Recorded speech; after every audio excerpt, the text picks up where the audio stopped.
Thank you for joining us at Digital RESI September conference, and welcome to the Global Investments and Partnerships panel, hosted by Life Science Nation, sponsored by OneLink Capital, and moderated by OneLink Capital General Manager Judy Lee. We hope you enjoy the conversation. Hello, hi everybody. Good morning, good evening, good afternoon, wherever you are in the world today. Thank you so much for joining us to our panel. So this panel is going to be focused mostly on global investments and global partnerships. And I'm very excited to have 4 panelists with me today to discuss the topics.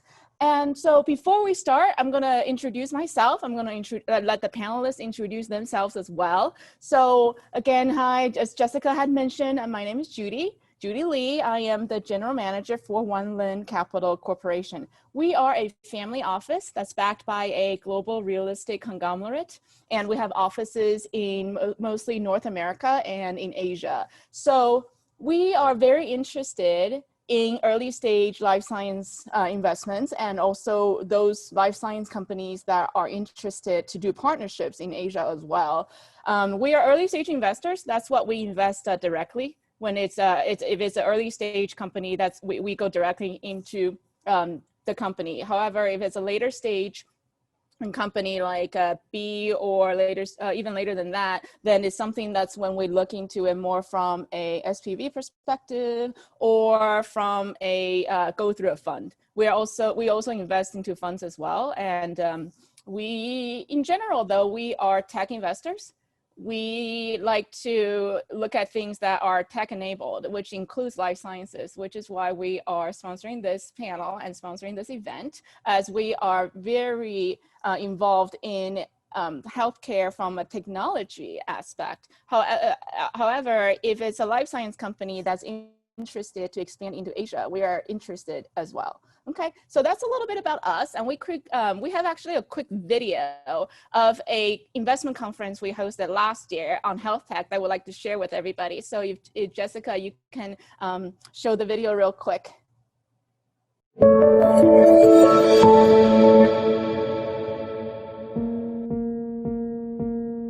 Last year, the theme was AI. Some key takeaways from that conference was, in the future, we're going to have 3 different types of employees: AIs, humans, and robots. Another key takeaway was that AI was making things cheaper, better, faster. This year, we wanted to talk about AI plus healthcare. How is AI disrupting this industry? Is AI really helping to push forward this industry? Are going to be technology, what I call digital, and that's really the convergence of data, connectivity, computing power to provide more efficient, personalized healthcare. Diagnostics, simply put, is about analyzing information coming from life. Therapeutics is about affecting change upon life. I mean, I think technology and biopharma should mix. They are mixing, but it's often combining oil and water.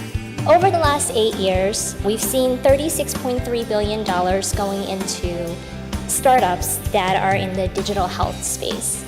Last year, 2018, was a record year, about $9 billion going into the space. The successful companies are not technology, they're solutions. In 10 years, people will not be starting AI companies. It's going to be baked into everything that we do. Is to understand, how do I use this tool to help deliver care better? Like the goal of your business is make the customer happy. The cost will come much lower than whatever it is today. In order to win in health plus AI, you need to consider value, outcomes, and all the technology that you can apply. Constellar Ventures will continue to pay attention to the health tech opportunities, and we would love to invest into more healthcare related tech innovations. We do believe healthcare and technology are at crossroads. Computers are helping us to understand ourselves better. Technology and healthcare is still at its infancy, and we're very excited about it.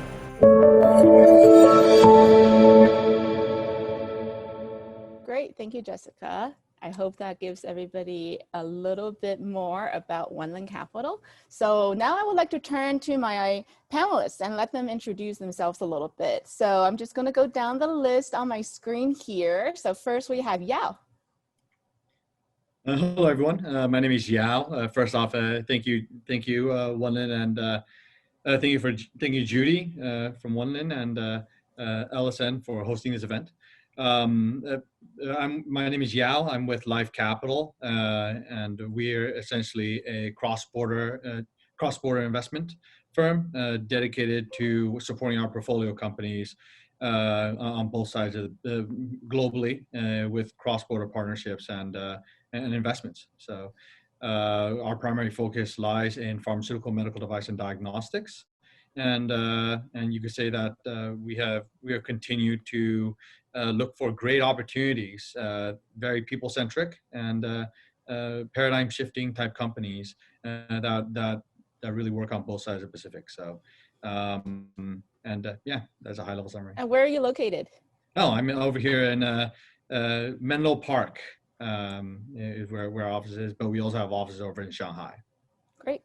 All right, next we have Dr. Sun. Hello, my name is Wei Yong San. I'm Senior Director, Global Business Development of Daiichi Sankyo. As you may know, Daiichi Sankyo is one of the largest pharmaceutical company in Japan. We have headquarters in Tokyo, and in the US, we have the US headquarters in New Jersey. So I'm based in New Jersey. My responsibility is to search for the innovative and the interesting programs from both academic research institute as well as biotech companies. And we try to establish research collaboration and also identify the in-licensing opportunities. Very nice meeting you today. Great, thank you so much. All right, next we have Haru.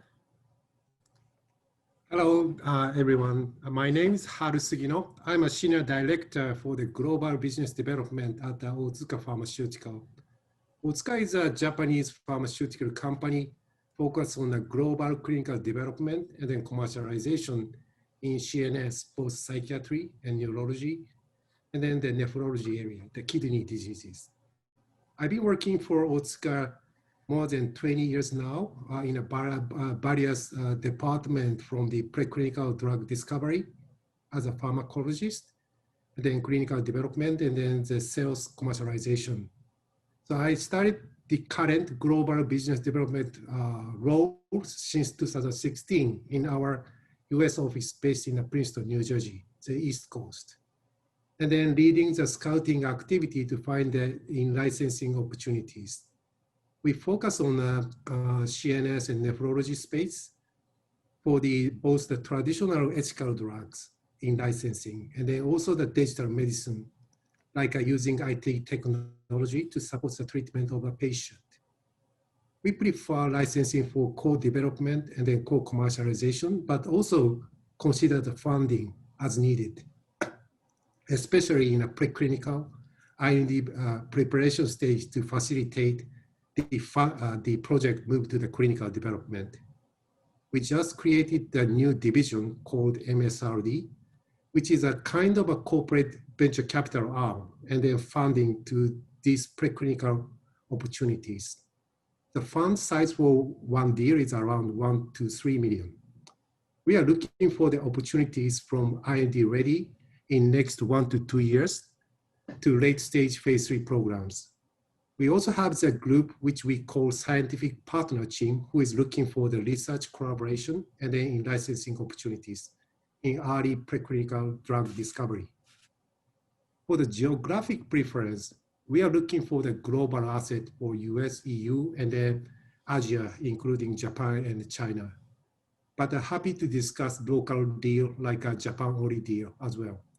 For Japan opportunities, addition to CNS and nephrology, our interest is in GI, gastrointestinal, hemato-oncology, cardiovascular, ophthalmology, and then dermatology, which we are looking for the late stage, which already has a phase 2 positive data in a global study, and then planning to start the global phase 3 study, and then looking for the partner in Japan. That's all from my side. Great, perfect, thank you. And last but not the least, our panelist, Hao-Ling. My name is Hao-Ling Son from Chaperone Investment. Chaperone is a family office fund that we do angel stage to early stage investment. Sometimes we even do C stage. We're not just a financial investor, we are a strategic investor, bringing some strategic partner to help you on your early on investment, early on development stage. We have partners such as CRO, one of the biggest CRO from Japan, SMBL. We also have a consulting company agency called HGH Consulting, helping you on your early stage development. What we are interested in is a therapeutic area, life science, medical device, and sometimes AI right now. This is our new focus. We invest and we also help you to build on your investment, your development to the Series A.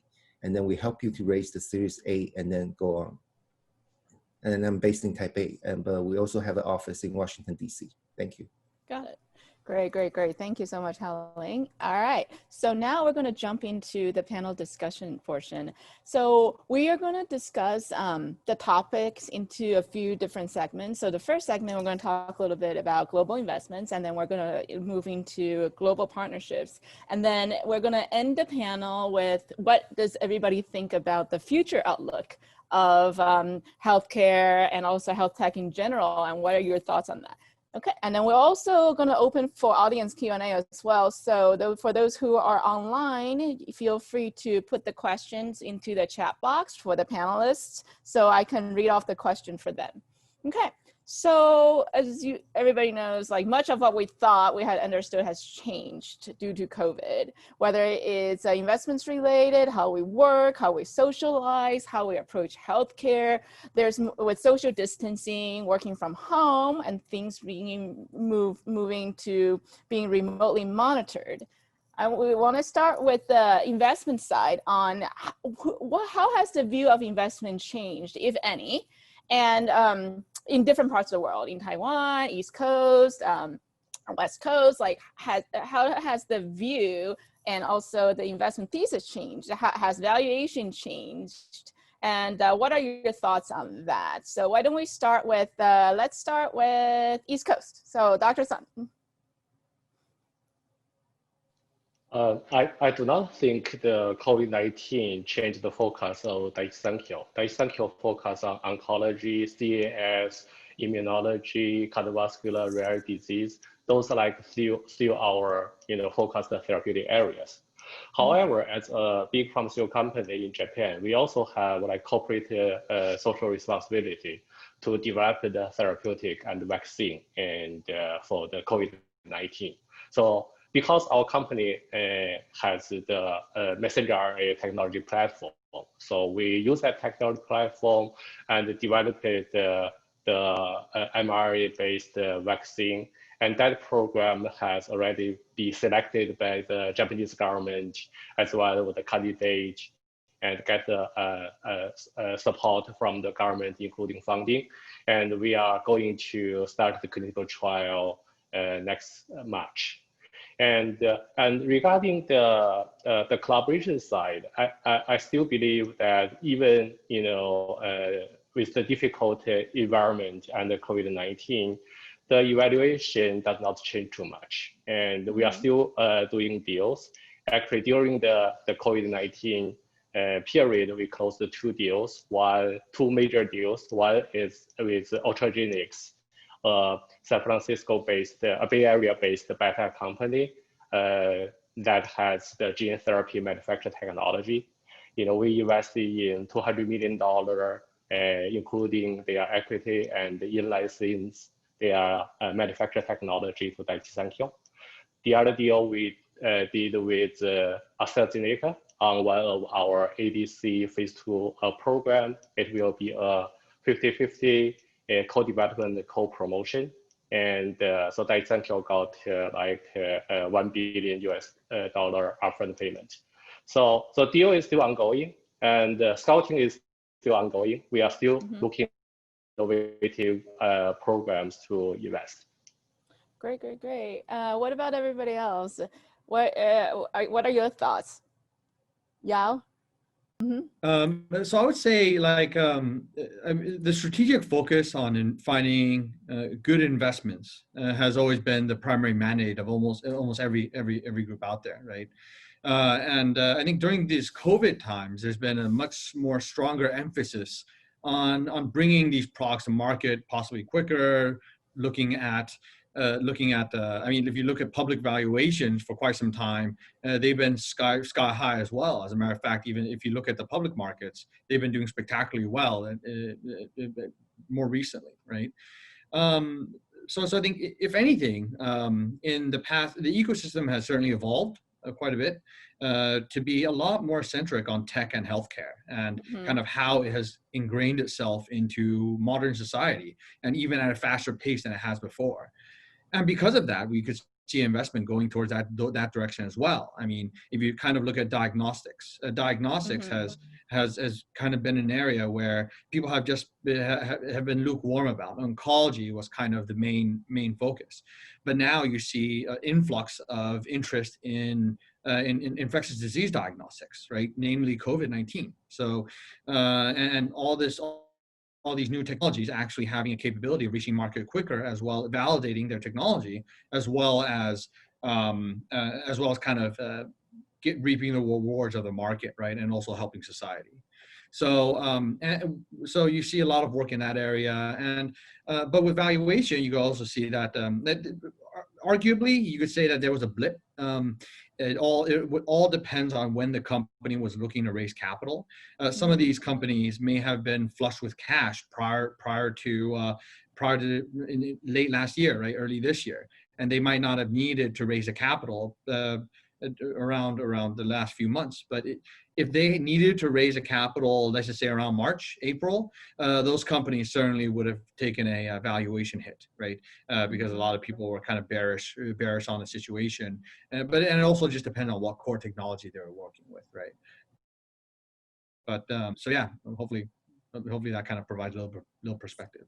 So it sounds like you believe a lot of new opportunities and new investment ideas have emerged from COVID. Yeah, absolutely. But I think the only real big question then is kind of how do you do due diligence, right? I think where I think due diligence has traditionally, you have to have a face-to-face meeting, right? And arguably, I would say that certainly evolved in how we look at companies. Yeah, and then that's a really good point. And I think, Hao-Ling, you had something to say about that front, right? How to conduct due diligence in a time when everybody is online in the virtual world. What do you think? Yeah, definitely. Great questions. I think from several angles. One is from our angle, we are on the way to raise our second fund. It's been easier.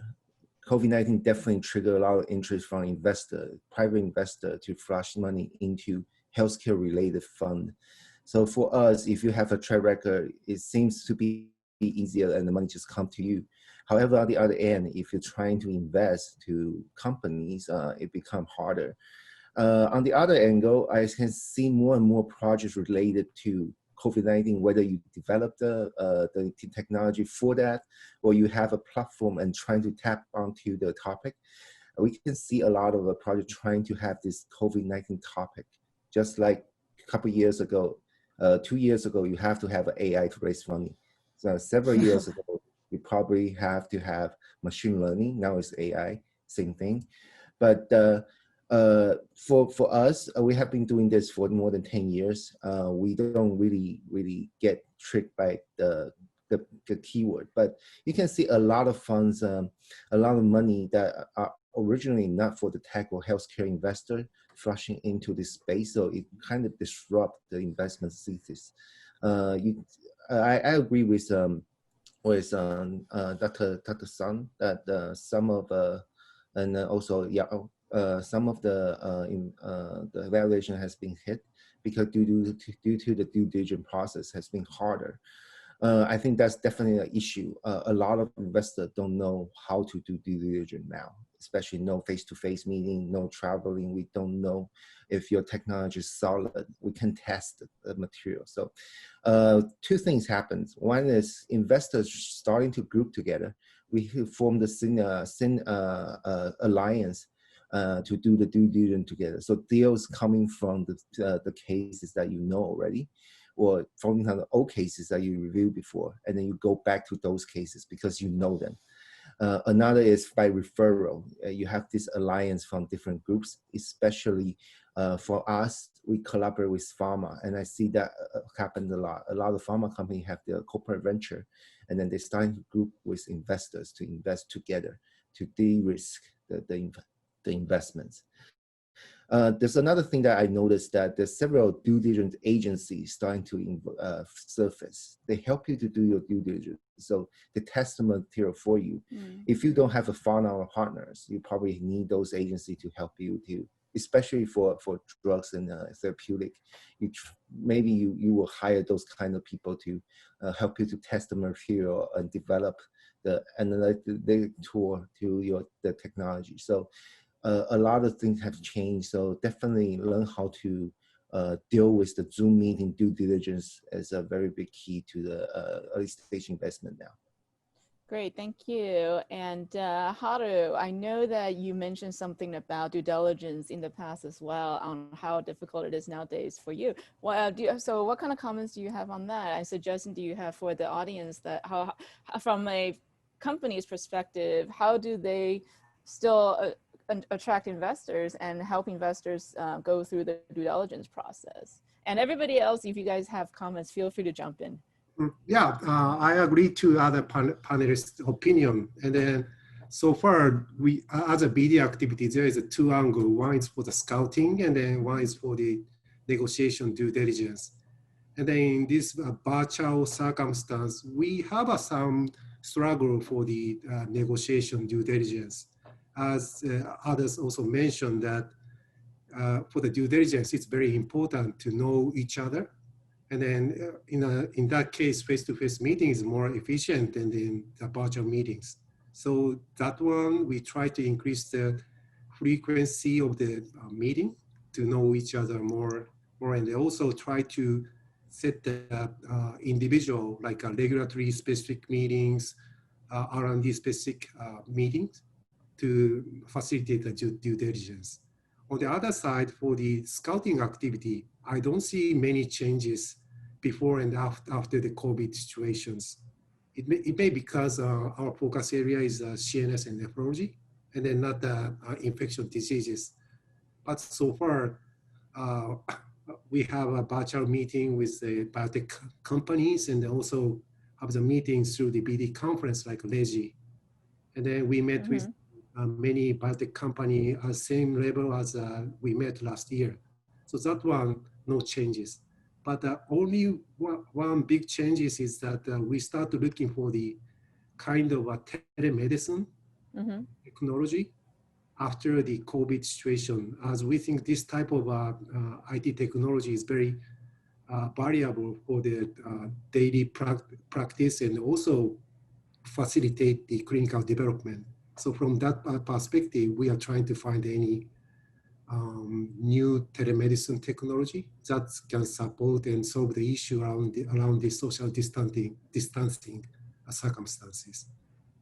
Got it. So I'm hearing a lot about how during COVID is pushing forward the technology side of healthcare, and also health tech has been a focus.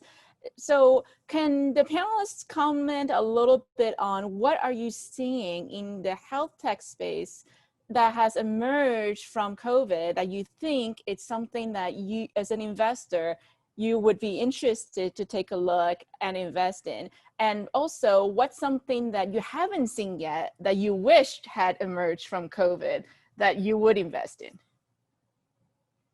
Anybody? Takers? So one thing I can mention is, as Haru already mentioned, so how to monitor the clinical trials, right? Traditionally, we have, a lot of clinical operation colleagues, going to the sites and to get the result. However, due to the COVID-19, we lost the tracking of some of the patients, recruited in our clinical trials. So therefore, I think in the future, because COVID will not disappear just in 1 day or 1 week or 1 month or even 1 year, right? So we have to have a long-term preparation. For example, when we design the clinical trials, is it possible to monitor the patient without asking the patients coming back to the hospital, right? So those kind of technology, is very, very important for pharmaceutical clinical development. And are you seeing that today? I saw some coming out, but I would expect more will come out to help us address this problem. All right, that's an opportunity for the audience. Yeah. And then Haling?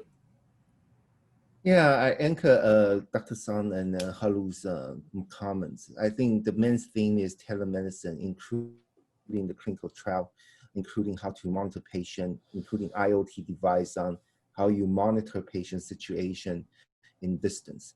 So before that, telemedicine has been something that people trying to do, but there's always a gap or there's always a barrier that there's a discuss on whether telemedicine works.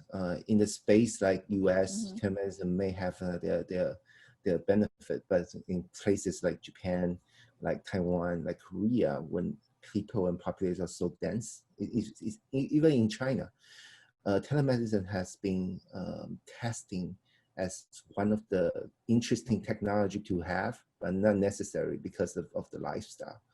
The change of COVID-19 definitely changed how people look at traveling and also how the lifestyle. So I think this space, especially on IoT, on the health tech or med tech, that you see a lot of wearables, it hasn't been successful for the past couple of years. Now people re-examine those kind of things. Is it really, really beneficial for the patients? I think this is something that's coming up soon in the future, in the great future. Hopefully something will become meaningful, especially the wearable, that it hasn't been a trend. It has been a trend for a lot of developers, but for the user, for the patients, or for the consumers, they has not been adapting this kind of technology that quickly. So this is probably a great chance for them to change this situation. Great. Anything else, Yao? No, I think they hit the nail on the head. So Great. Sounds good. Yeah, agreed. So the telemedicine for the clinical development, but also like our marketing, our sales rep visit the physician's office, but in this circumstance we cannot. So especially in Japan and the Asian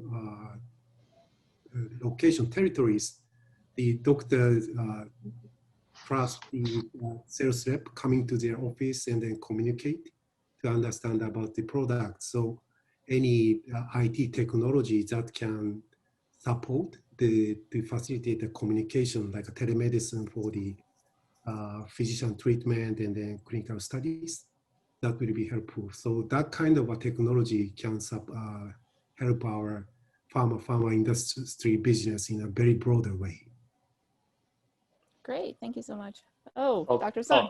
So besides the telemedicine, actually, I'm also very interested in AI in drug discovery. As Holly mentioned that, and the reason is, I think the working from home is a long trend, right? However, if the scientists do not come back to lab to do experiments, how can we do drug discovery?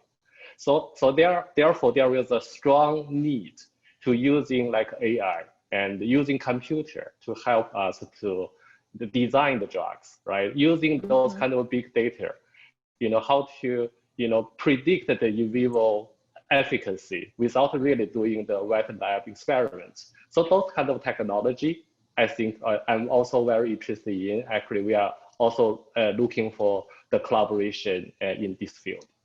Got it. And you haven't seen that today either. Again, it's some company has those kind of technology, but I expect more. Got it. Great.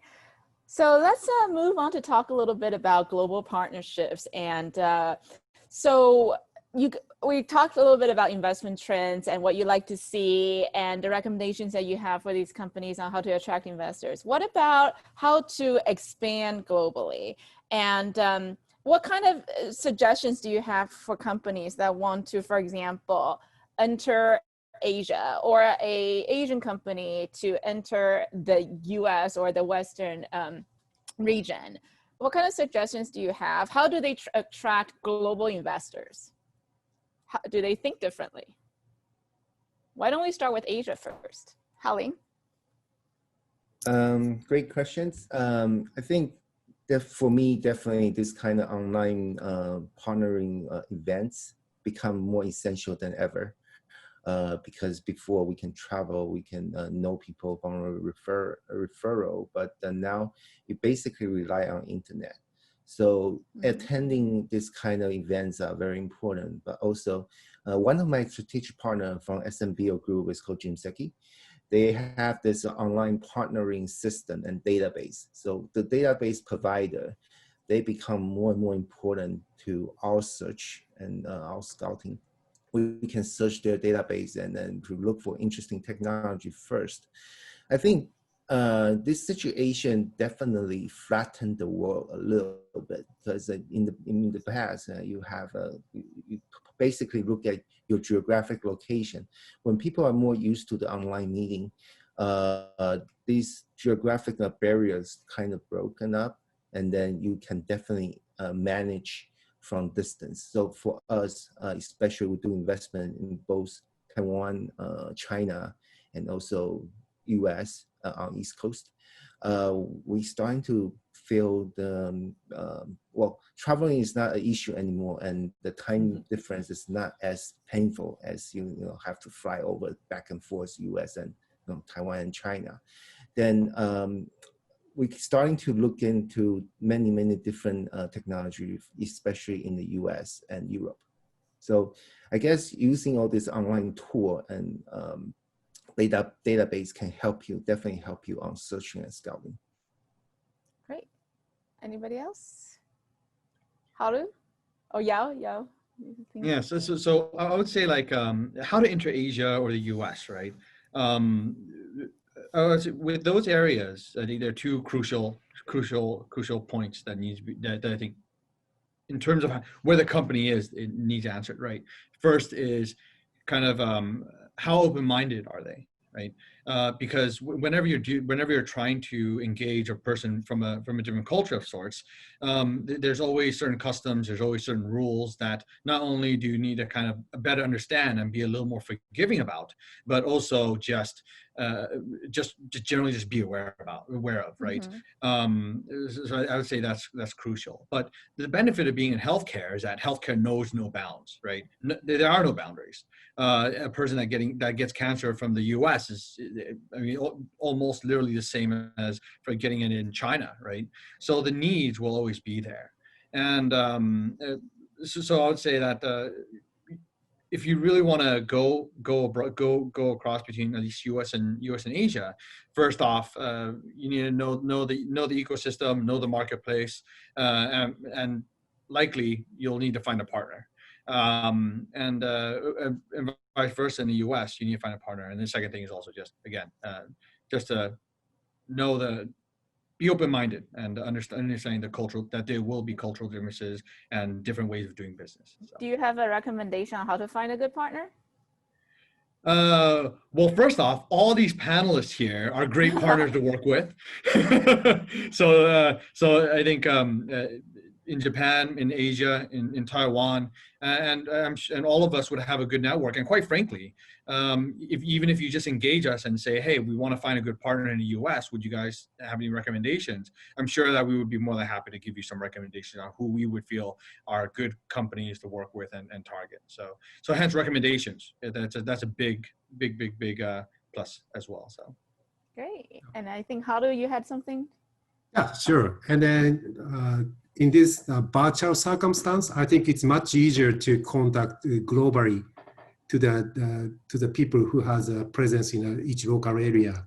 And then I think starting to contact with pharma industry or venture capitalist who has a global presence in each local area once you are ready to start the clinical study in the phase 1 at the latest is important.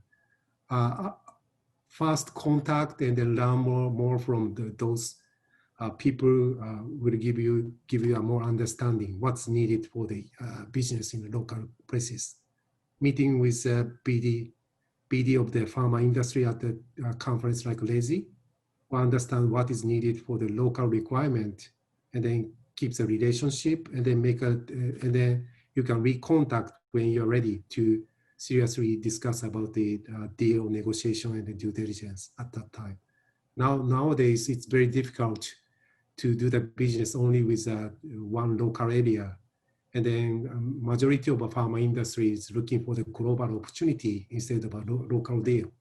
The only geographic which can do the business alone is, I believe it's US, but we don't know what will be the future of the US. So from that perspective, I think to consider to do the partnership with a global company who cover both US, EU, and then Japan, Asia will be the key to grow the biotech company's business, I believe. Oh, great. So let's build on that a little bit, and or somebody else, if you would like to jump in. Have any of you invest in a company outside your region to bring the company into your region to help them expand, or vice versa? And do you have a success story that you could share? I do not have a success story, but we always try to make a deal for the global, and then we are happy to work together that the partner, future partner, can expand the business to the Japan, Asian territory if they have an interest. So how to say, as Otsuka, we didn't have a presence in US and EU in the past. And then what we did is we did an alliance partnership with a big pharma industry like a BMS. So at that time, we are like a small company with no experience, no knowledge around how to do the development and commercialization in US and EU. But after those alliance, we learned a lot, and then we have established our own organization to conduct the global study and then commercialization in both US and EU. So from that kind of learning, we believe the originator of the asset itself, they know the best of what's the appropriate way to develop the compound. So we prefer co-development and co-commercialization under the joint decision-making committee, and then working together. And then the potential partner has an interest to expand to the Asian territory. We are happy to do the co-development, co-commercialization, so that the partner can establish their own organization in those local areas. What about Howling? Okay, yeah. Yeah, I guess I'm speaking of very, very special stories. I think China is a very, very different market. So one of my partner found Proxima Venture. We have this investment thesis that we bring the new technology. If it's not the newest, we bring the newest in China. That can be the case, and then we just bring it back. We only need a China license, set up the JV in China. This is one of the investment theses that we do. Two angles here. One is we want to be successful in Chinese market. That is a big market, 1.4 billion people. It can support itself with the new technology. So we only want to be the first in China. But also, we also look into the possibility of going IPO in Hong Kong, if not Shanghai. Hong Kong opened up this IPO market a couple of years ago, and then it becomes a very interesting space. I won't say it's a successful one now, but it definitely have potential in the future, especially after these 2 years, and the Chinese and US have this trade war. A lot of companies starting to choose between NASDAQ and Hong Kong exchange. We're trying to look for investments that can fit into Chinese or Hong Kong market IPOs. And that have several criteria, including you have to be one of the biggest in China, the so-called Chinese story. but also a Chinese investor in Hong Kong seems to be like a bigger company. So to fill in your pipeline. So we do that, we bring the technology in. We also trying to fill the pipeline for those companies. So it's not really just about investing in your company. It's about thinking about, if you really want to go to a different region, think about your strategic angle. You might not be, with your technology, you might not be the best to bring into China or, for example, the other area, but combine something together, you can become a new company. And this is something some company may need to be open-minded about, just license out your technology into certain region and to build up and come up with a bigger company together and then go. For investor, IPO is definitely one of the major exit for us. So this is the angle we also look into. Got it. Can you talk a little bit on that, the different types of exits in Asia or on NASDAQ? Are the valuations different, and do you have a preference? Yeah, valuation is different. Right now, since the Hong Kong Exchange start the nonprofit company to be listed, several companies tried, and then most of them are big, just like Wuxi Biotech and those companies, Zai Lab, they're huge. So you're looking to, you're not just building a tech company or a biotech company like US. You can have one or two technology, and then you are small but you are unique, and you hope that sometimes one day your development or your innovation become realized, and then you'll be a big hit. They're looking for something like building a Chinese or Asian version of Bayer, Merck, Pfizer, those kind of concepts. So I really think that the appetite of these regions for investors are very, very different. Chinese money flushing in, you need to be at least proven successful in China. So the valuation is much higher in this perspective. But once you hit the property market, you see the valuation cut from the property market. So I think we're still figuring out the real valuation here, but definitely a lot of interest coming here and getting better valuation than the NASDAQ. I guess the nature is in NASDAQ, there's just more competition on different technology. So there's a different appetite here in this region. Got it. Sounds like we all should go to Asia. May I just add one comment following Howley's great comments? I think although all the panelists here are categories as the Asian investor, it is better to separate Chinese investor from Japanese investor because the investment philosophy are totally different. Yes. Right? And for the Japanese pharmaceutical companies, such as Otsuka and Daiichi Sankyo, we entered into the US market in late 1980s to early 1990s. We have been operating in the US for more than 30 years. So therefore, it's very, very westernized. So basically, the searching and evaluation, the due diligence, the contract negotiation is very similar to other big pharma, right? And also, in the past, because of the economic difference between Japan and China, it used to be very easier for Japanese pharmaceutical company to get the Asian right, but not anymore. Because, at the beginning, the deal in China was very cheap. It's almost like the China and the Japan share the same term sheet. For example, although it's a different deal structure, Japanese pharmaceutical company prefer like a territory licensing deal. Chinese company prefer joint venture, but just one example, you look at Kite, the CAR T, right? They did deal with Daiichi Sankyo in Japan. They did the joint venture with Fusan in China, and the deal term is actually very similar. But now actually I'm looking at the same compound, the Chinese deal.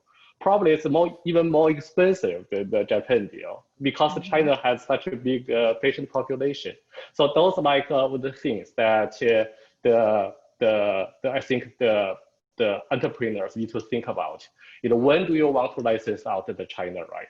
When do you want to license out to the Japan, right? So those kind of like the cash that can help you develop the drug globally. Great comment. And Yao and Haru, do you guys have anything else to add? I agree to other panelists' comment. And then for the Asian territory, it used to be the venture capitalists, they just focus for the investing to the local, like Japan VC, investing for the Japan startup companies and then for the developing Japan. But now their focus is moving to the global, which means there is no local specific, but they're looking for the worldwide investment opportunities. So how to say, of course, looking for the investment for the, to find the asset for the Asian territories, but I think in the next 5 to 10 years, everybody looking for the global opportunity as well. So price will be getting expensive in China and then Japan, and then it will come to the same level as the US and EU. So I think there will be many changes from now for the investment circumstance. Mm-hmm. All right, so let's move on and give the audience, the entrepreneurs and the founders a little bit of a suggestions during this special time we're in. How much cash runway do you think each company should have so they can get through COVID when it's a more difficult time to raise money for them? Or as many of you have mentioned that due diligence process just taking longer. But, for some of these companies, they might be running out of cash. So any suggestions you may have for them? How much cash runway, how many months should they have, and anything? Who would like to go first? Yeah. So I would say from a cash runway standpoint, we're clearly in uncertain times, and each company has a case-by-case basis, right?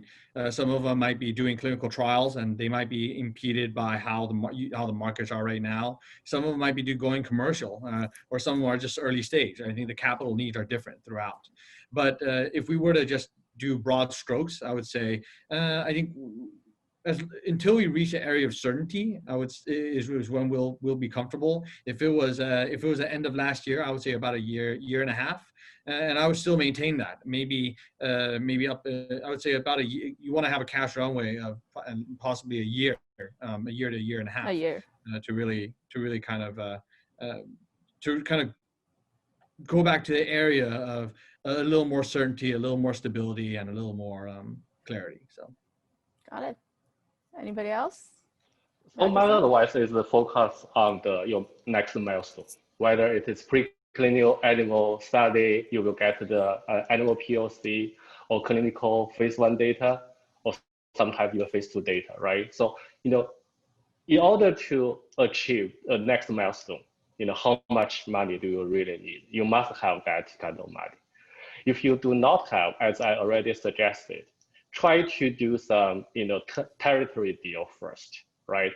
Of course, everyone wants to do the global deal, but sometimes it's just not possible. For example, for us, although, we are one of the largest pharmaceutical company in Japan, it's very, very difficult for us to compete with like a global mega pharma on a phase 2 opportunity for a global territory, right? So in that case, in reality, we still have very strong confidence that we can do the Japan deal, because although we are smaller than those mega pharma globally, actually in Japan, we have the #1 market share by Sankyo, right? So that is why, we have confidence to win those kind of bidding war. If you think you will run out of cash without reach the next milestone, for example, try to talk, Chinese investor, try to talk Japan investor to see whether you can do a local deal before that and bring in some cash. It will be very helpful. Great. All right, Holly. I anchored the previous comments. They are very, very spot on. I think the average, so the fact is the average time to raise a Series A is at least a year. So I'll recommend to go early on before you run out your cash to reach the next milestone. I think next milestone is definitely the key. And then prior to the next milestone, I think you need to go out to fundraise a year and a half before. Let the investor know you, let the pharma company know you and understand you, understand what you're doing. They do their diligence, probably will take, and in this stage, probably will take much longer. A lot of response time is much longer from global pharma to the regional pharma.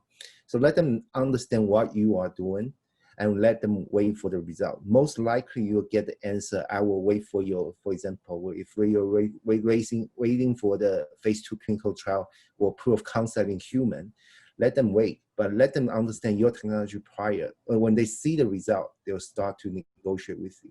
And it takes time for the negotiation. It probably take another 6 months. So you really need to meet that a year or even a year and a half to let people know you first, know what you're doing, know what they're expecting. Once you reach the next milestone, they will start to offering a deal. So I would guess the earlier the better, to let people know you put yourself out there to let them know that what you do and what they're expecting. Great. So what about if a company is able to exit now? Do you recommend that it's a good time or wait because the valuation may be so depressed that it's not worth it for them at the moment? What do you guys think? If they're able to exit, would you recommend them do it? Haru?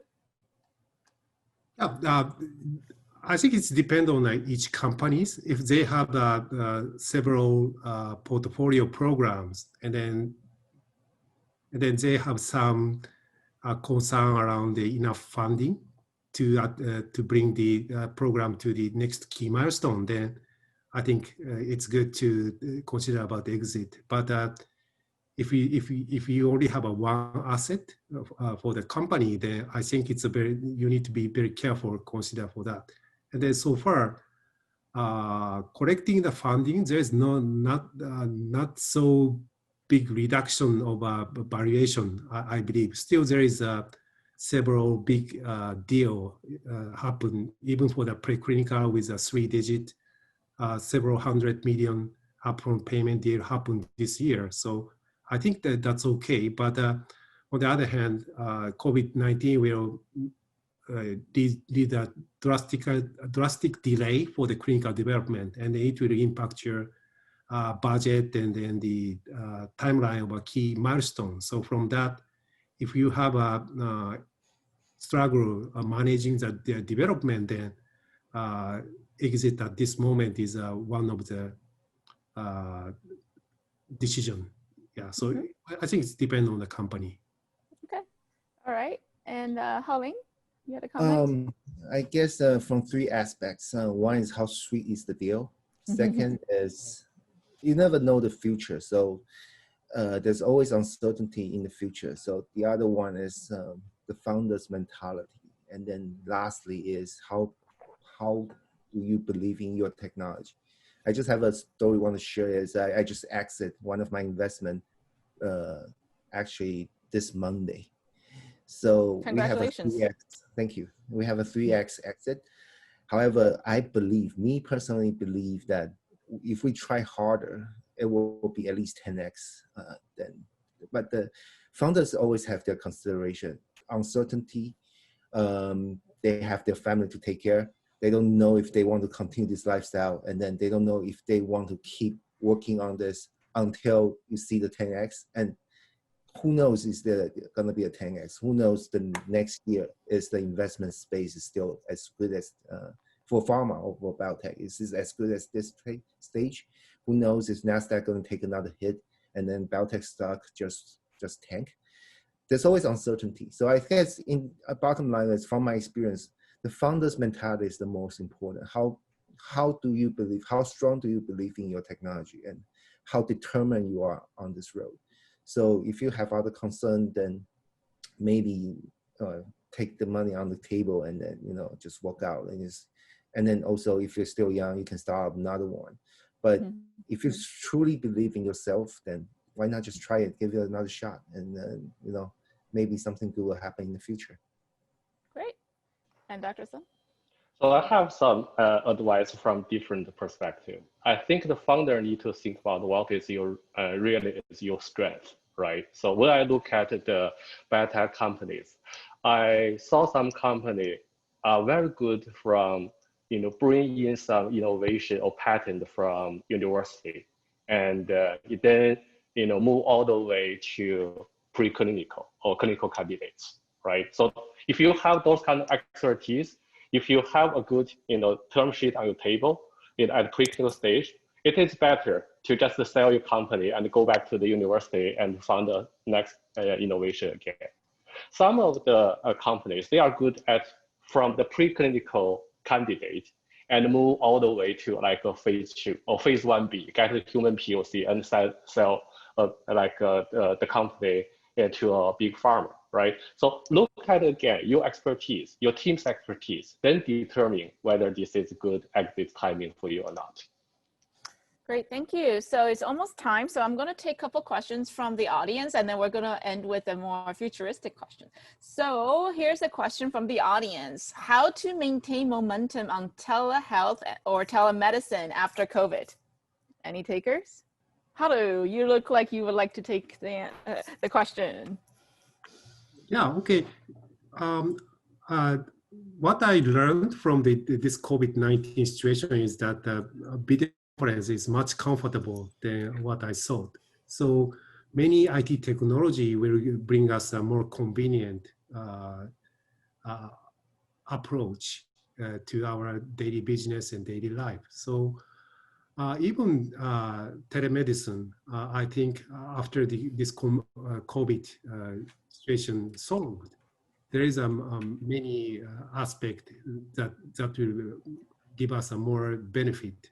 So that one, I think we need to continue, doing the explaining what's the value for that type of telemedicine technology. And then we will try to keep involved to our R&D studies and also the commercial activity so that we can continuously improve the technology and then bring the more user-friendly telemedicine technology even after the COVID circumstance. So continuous it will be the key that this technology will use in the public. Great comment. Anything else? So I agree with Haru. I think we will never go back to the time before COVID-19. People will work from home for a long time, even after the pandemic. So therefore, there is always a need for telemedicine. I can say that for example, in Daiichi Sankyo US operation, if you look at our website, we have more than 100 open positions. The company is growing, right? And in the past, we were worrying about we do not have enough office space, whether we should rent a new office. But there is no this kind of plan anymore, because even we go back to new normal, we will think that people will choose to work from home instead of just come to the office every day. All right, and then the next audience question: do you see more opportunities in U.S., Europe, or Asia? Takers? Let's start with Haling. Yeah, I guess to me, to be honest, I still see more opportunities in the U.S. and in Europe.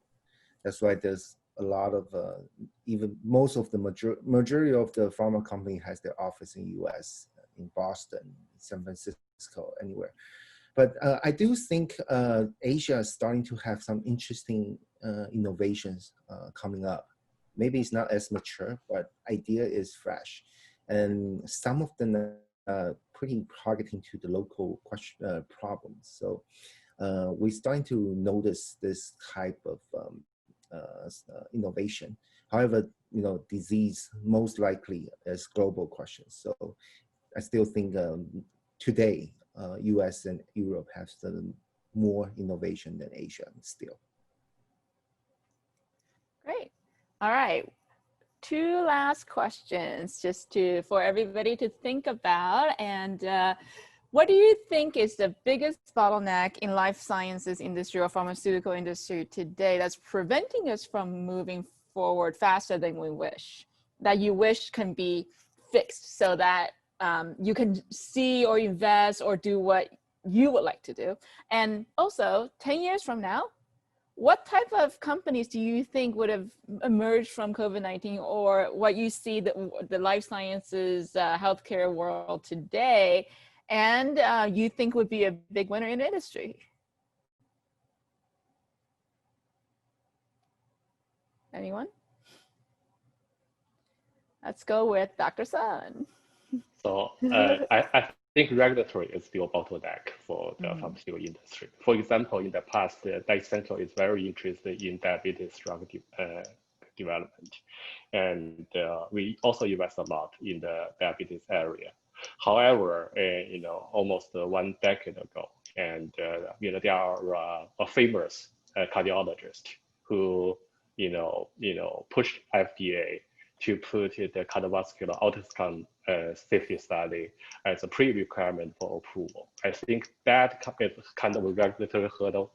It's very difficult for both the pharmaceutical company and the venture capital to invest in the biotech companies working in diabetes area.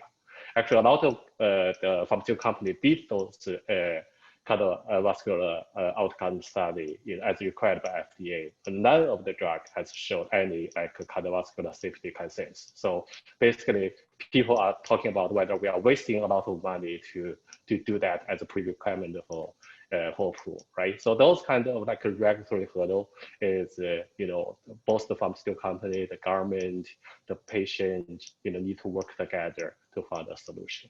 Regarding the next trend, I believe that IT and pharmaceutical will definitely merge together. I believe the company like Amazon will definitely enter into healthcare world, will compete with pharmaceutical companies. So to prepare for that, Daiichi Sankyo also started a digital therapeutic department to try to analyze what is the trend. But those are smart guys. It's very tough for us to predict what they want to do next. So we just watch it. Yeah, it's interesting you mentioned Amazon. Actually, from the health tech conference we held last year, the bet was actually on Apple. People think 10 years from now, Apple is actually going to become one of the biggest healthcare companies. Do you agree with that? Maybe. Anybody else? All right, great. Thank you. Haoling. I guess I echo Wei Yang's comments. Regulatory is always our biggest problem, hurdle. So I guess the next trend in the future, I'm sorry for the disruption, maybe something like new types of technologies is working on. For COVID-19, you're starting to see DNA vaccine, mRNA vaccines emerging. Those type of new frontier could be more mature. And I think what Wei Yang said, technology itself, because I'm from Taiwan. We are famous for our technology manufacturing. There's a lot of manufacturing conglomerates here. When they look at health tech, they think our technology is Stone Age. For them, this is nothing. But how to enter the market, how to tap into the healthcare market for them is a big riddle. So also something like don't focusing on just grabbing the holy grail, like you need to be the next cure for some disease. I think the interesting part is the tool to reach that goal. So something like organ on chip, all that to help to solve the problem and shorten the distance from clinical development to drug. This kind of technology may be something interesting in the future. Perfect. Thank you so much. And thank you all panelists. Time is almost up, but Just as Yao mentioned earlier, all of us on the panel today would be a great partner for everybody that's listening and everybody that's attending the conference. So I think all of us would be very happy if anybody had any other questions or would like to reach out. We would be happy to answer all of your questions and also to respond to any recommendations you would like to hear from us, or suggestions or partnership requests. So I think if nobody else has anything else to add, we are good.